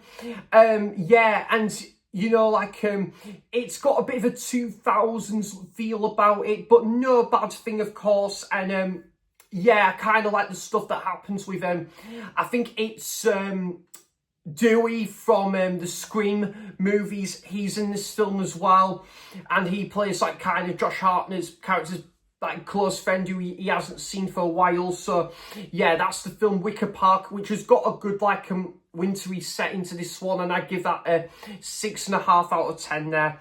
Then me, Pete, Play Tender Guy, and Ryan had a watch along of Last Action Hero. We watched this on a live stream on Ryan's channel. We had a watch along, and it's been great seeing Ryan returning with these live streams again, and you know, like and yeah, he's had a bit of a break from making videos and content, but yeah, he's back making videos again now, and the live streams as well. And yeah, he had a watch along of, we had a watch along of Last Action Hero, and yeah, this film I've only seen the once, and that was about a couple of years ago. And yeah, such a fun movie, which just says it all really when it comes to these you know, these eventful popcorn flicks. This is just a fun action movie, you know, going by the title. You know, Arnie as Arnie really in this film, where he plays this, he plays this character called Jack Slater inside this film. It's kind of, you know, like an action star, or a character called Jack Slater. And when this sort of like this movie fanatic all of a sudden is transported into this world and inside this movie. So basically, he's at the cinema and then he gets transported into this movie, and wow, it's kind of just a wild ride of a movie from there, really. And then you get kind of other cameos from other actors. This film kind of pays a bit of a nod to other movies, and you know, I love the scenes at this like this old styled, retro styled like movie theatre with these movie posters as well. And yeah, I thought it's a cracking film. Charles Dance's the villain in this is a lot of fun, and I love again the action display in this. The set pieces is great, and the I think there's one scene where there's this timer, and then there's this helicopter, and you see where that goes, and it's kind of edge of your seat sort of stuff right here. Arnie doing what Arnie does best and playing like this action hero and being the man of the hour, and he absolutely delivers in every single way. Great final act as well, and it is just like a real charming fun lovable action movie as well, and it is definitely hands down one for Arnie fans as well. So yeah, Last Action Hero, I'm gonna give a 7 out of 10 there. Then I had a cinema trip, and absolutely one of the highlights of the month for me in terms of movie watching and new releases. I've got this, I think, as my second favourite new release of the year thus far, and that is the film 28 Years Later. So I went, as I say, I was ready to go. Let's go. I was all in with this movie. Let's see where this film takes us, because I watched 28 Days and 28 Weeks Later in prep for this, and yeah, wow, this just was great. This was great. I loved this. And yeah, great to see Danny Boyle returning in the directing chair with this movie, because I think this is his first film since Yesterday. Well, it wasn't Yesterday, because it was actually 6 years ago. Yeah, it was great to see Danny Boyle deliver another movie after a 6-year hiatus with this film. And yeah, it was great to see. It was kind of like he never really left, to be honest. It was like he never left. He never went away or anything. He went right back into rhythm here with giving us another 28 related movie. And yeah, he basically tapped right back into rhythm, and just like the original, he gave us another great addition, a great entry into this film series 28 years later, about this community, on this island, their own community, and how life is for them, since this virus broke out. And they're basically trying to find as much food, drink and water as they possibly can. And they basically go the extra mile in order to do so, even if that is a bit of a, kind of shitting the bed sort of moment, where they kind of like shitting themselves, thinking, oh, is there any zombies around? Is there this alpha character? It was things like that, really. And there's the great scene with Aaron Taylor Johnson, and the main kid in this, the main kid actor is great, standouts in this movie, and it is just a really entertaining film. It's a film of two halves as well, without spoiling it. You kind of learn about one character's perspective to another character's perspective, and where this film is going to go next, that's going to kind of intertwine with the next movie and bring on the next movie as well, guys, because yeah, I had such a great time with this. Not everyone was really struck on the ending, and I can see that it was just such a bizarre, bewildering experience, that ending was, and it has already been memed quite a lot on Facebook and all that stuff. But yeah, I had a very good time with this one. Some gory kills, the music was great in this film.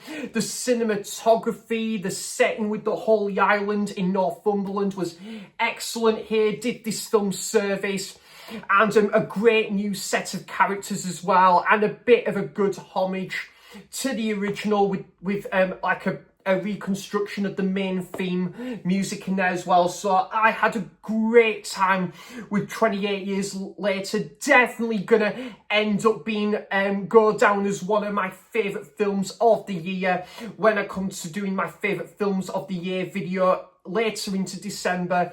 So yeah, I'm gonna give that an 8 out of 10. Cyrus, yeah, this was the first time I watched this in about 12 years or something. I think the last time I watched it was probably about 12 years ago. I think it was on like Channel 4, maybe, probably something like that. And Cyrus, yeah, this is about someone called John, played by John C. Reilly, coincidentally, ironically, and he has just come out of a marriage after, being divorced for 7 years. He's just, he's divorced with his wife, and then 7 years later, he's sort of like, he's ready to meet someone else now, and his ex-wife is engaged to be married. However, John and his ex-wife, played by Catherine Keener, are still in contact. Meanwhile, at this party, John meets this girl called Annie, and yeah, they really hit it off. They really get on really well. John is he's absolutely, hammered, and then he basically drunk, and he basically does a karaoke cover of Don't You Want Me by the Human League. Kind of reminded me of the drunk pilot in The Secret Life of Walter Mitty, lol. Lol indeed. And then John meets Annie. They start to take things slow, and then he finds out that Annie has a son called Cyrus. She has a son called Cyrus, played by Jonah Hill. And yeah, this is a pretty interesting film, this one. I really just love these sort of indie dramas, guys. I am a sucker for these kind of movies. Well, this is kind of like a comedy slash drama, so Ollie, mate, if you haven't seen this one, this film might be for you. Possibly action, popcorn and horror as well. Yeah, I would definitely recommend this film, lads, because this is a good one. Just a lot of good heart to it. And again, you kind of see John and Cyrus, they kind of think they do get on, but then they kind of, there's one or a couple, like, they kind of make a couple decisions, and then they kind of sort of starting to get into a bit of a serious conversation about why are you doing this and why are you doing this. Then a couple other things happen along the way, and it is a good solid film, this one. So yeah, Cyrus, I like this film a lot, actually. I'm gonna give it a 7 out of 10.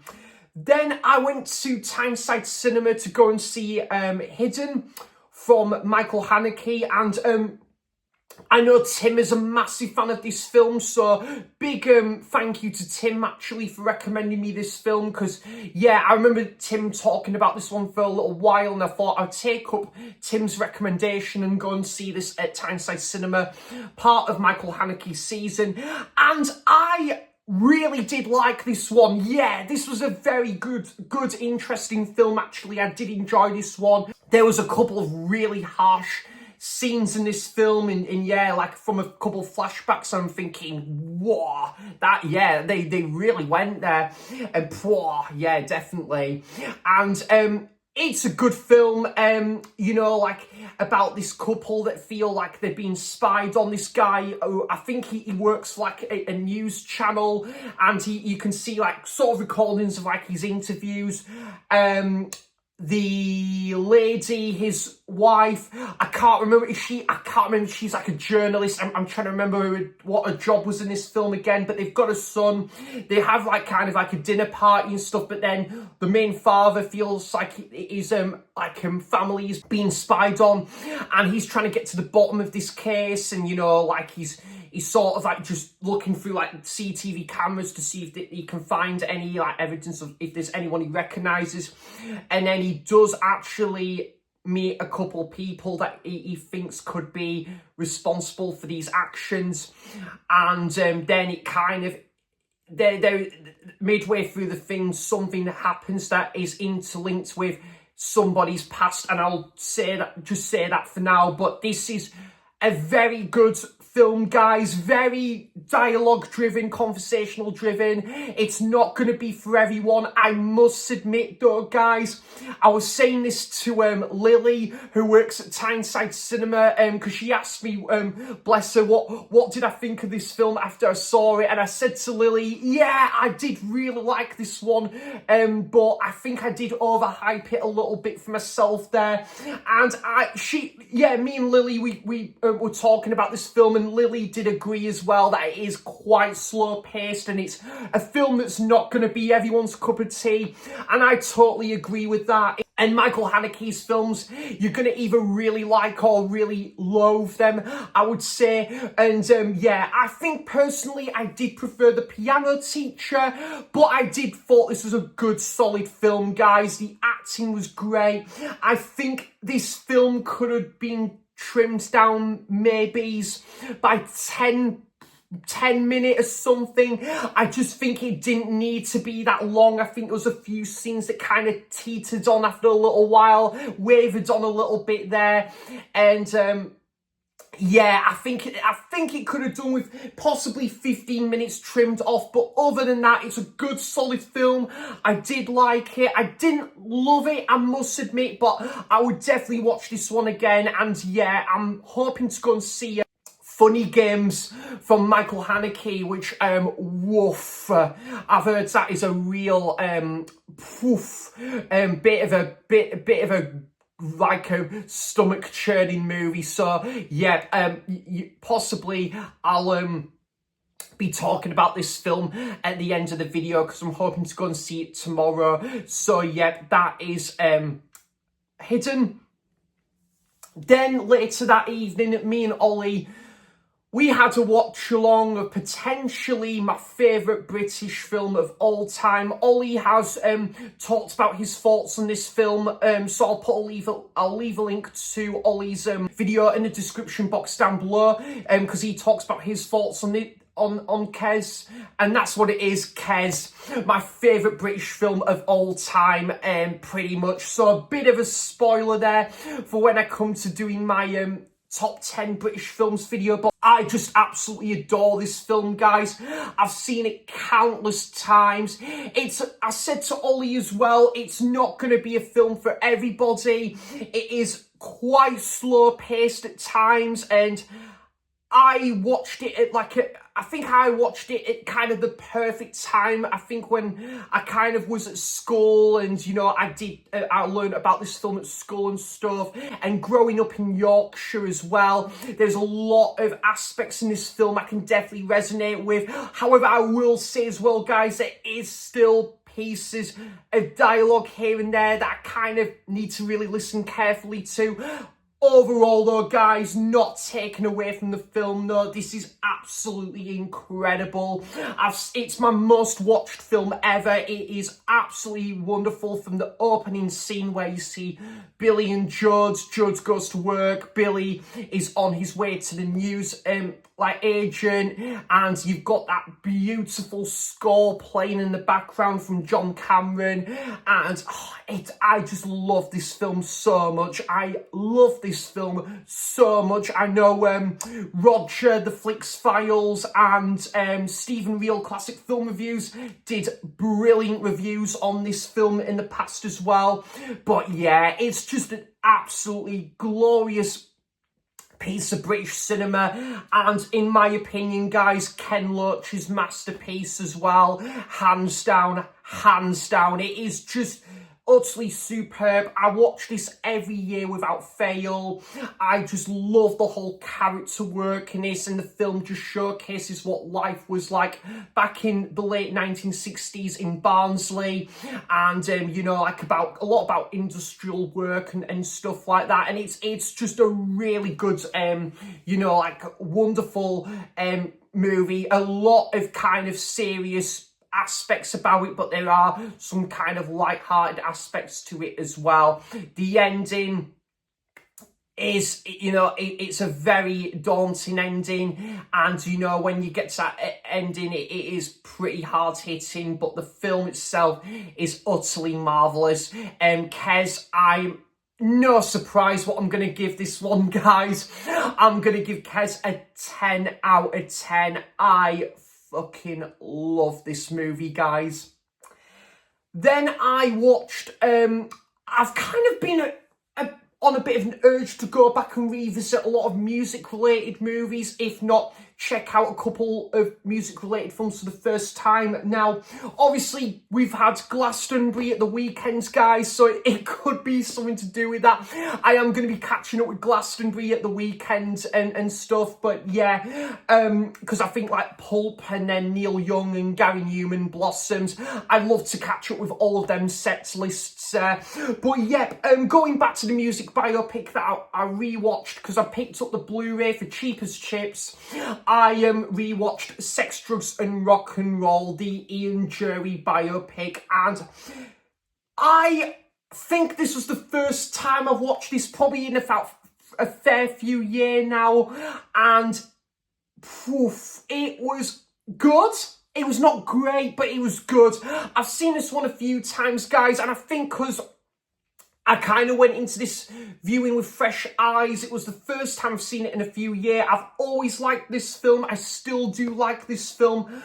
But yeah, I think there's a couple things I felt was a little bit rushed here and there. And I kind of was like, yeah, they had a little bit of a jump in the timeline there where they went from this year all of a sudden to this year.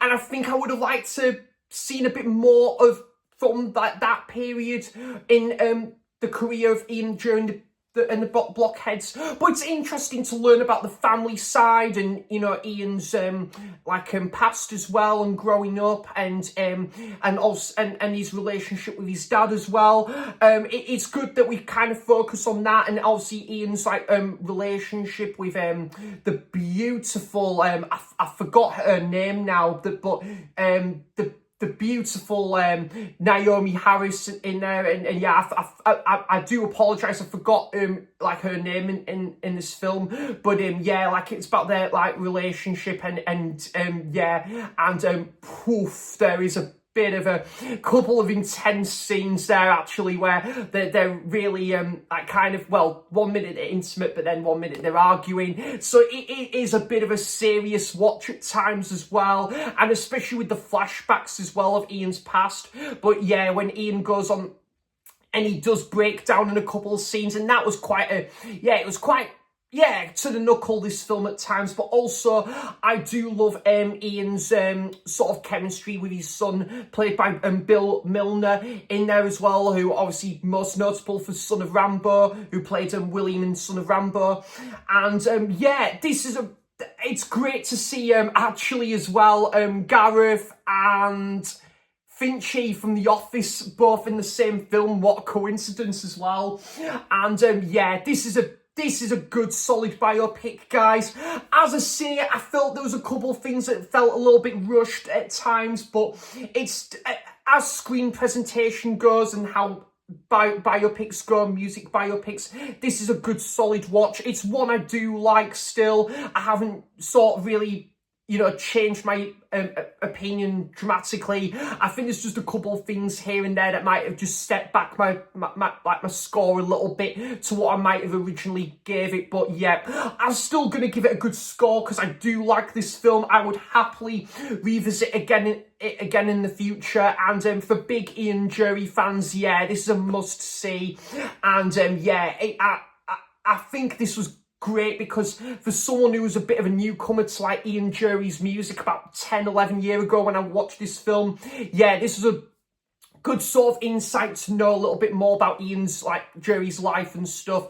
So yeah, I do really like his debut album. I think it's called New Boots and Panties, which yeah, it's a good album, that actually. And what's the other one? The second album as well. Forgot the name of the second album, but that's a good album as well. So yeah, Ian Jury, The Blockheads, and oh, by the way, Andy Serkis, of course, gives a blinding performance as Ian Jury in this movie as well. So Sex, Drugs and Rock and Roll, I'm going to give a 7 out of 10 there. And the last one for the month of June of all the movies I have watched in the month of June. And earlier today, I went to go and see Michael Haneke's Funny Games at Tyneside Cinema. I went with my very good friend Ryan. And yeah, we had a great catch up and that, and you know, like talking about movies and I went to North Shields earlier that day as well, and I picked up some great DVDs and VHS and that. Some VHS Ryan kindly gave me, so yeah, that'll be one of my upcoming videos of what I have bought or kindly given today, early today. And Funny Games, saw this at Tyneside Cinema. I know Thomas and Lily, who work at Tyneside Cinema, they really liked this. They were at this the same screening earlier today. And yeah, Funny Games, this was really intense.